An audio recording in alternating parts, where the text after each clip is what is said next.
लाखो भाविकांचं श्रद्धास्थान असलेल्या आदमापूर इथल्या बाळूमामा मंदिरातील भंडारा यात्रा सध्या सुरू आहे आणि याच यात्रेदरम्यान काही भाविकांना विषबाधा झाल्याची घटना आहे ती घडलेली आहे। खरं तर काल या यात्रेतील रथोत्सवाचा मुख्य कार्यक्रम आहे तो होणार होता आणि त्यानिमित्तानं लाखो भाविक आदमापूरमध्ये आलेले होते आणि या भाविकांसाठी काही सामाजिक संस्थांकडून मोफत लस्सी आहे ते वाटप करण्यात आलं आणि हीच लस्सी पिल्यानंतर अनेक भाविकांना अस्वस्थ वाटू लागलं, जुलाब, उलट्या अशा पद्धतीचा त्रास त्या सगळ्यांना होऊ लागला आणि त्यामुळे या सगळ्यांना मुरगुडमधील ग्रामीण रुग्णालय असेल त्याचबरोबर गारगोटीमधील ग्रामीण रुग्णालय असेल अशा ठिकाणी दाखल करण्यात आलेलं आहे।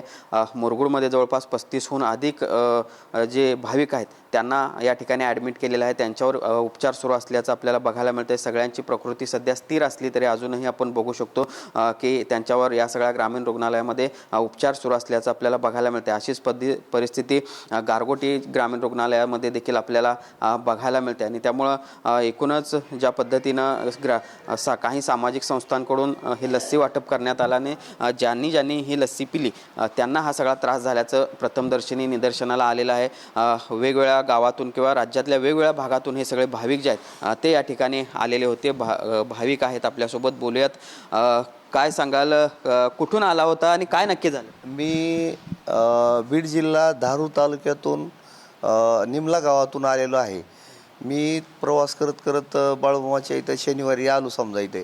काल भंडाऱ्याच्या कार्यक्रमाच्या निमित्ताने रथाच्या पुढे आम्ही बरोबर दर्शन घेतले आणि रथावरून पुन्हा मग दर्शन झाल्यानंतर परतत असताना ते त्रिवेणी हॉटेलच्या तिथं कुठंतरी लस्सी पिण्यात आली। म्हणजे असं बोलवलं गेलं सगळ्यांना।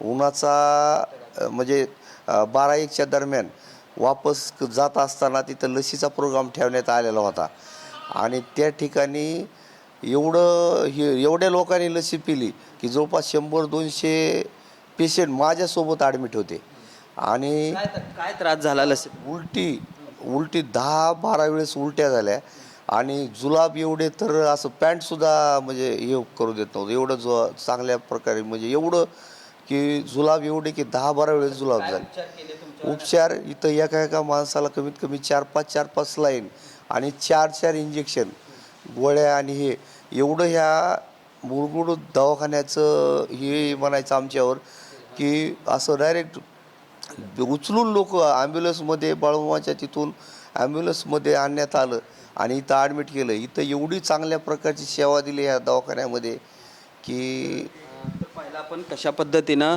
या भाविकांच्या प्रतिक्रिया आहेत। खरं तर उन्हाचा तडाखा होता आणि त्यामध्ये काही ठिकाणी लस्सी वाटप करण्यात आलं आणि त्यानंतरच या सगळ्या भाविकांना त्रास आहे तो सुरू झाला।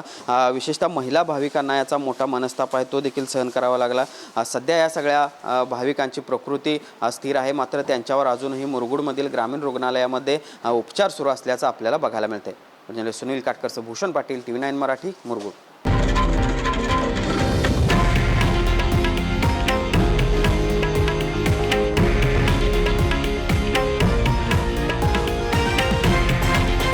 हे आहे देशातील नंबर 1 न्यूज नेटवर्क आणि आपण पाहत आहात TV9 मराठी, एकमेव।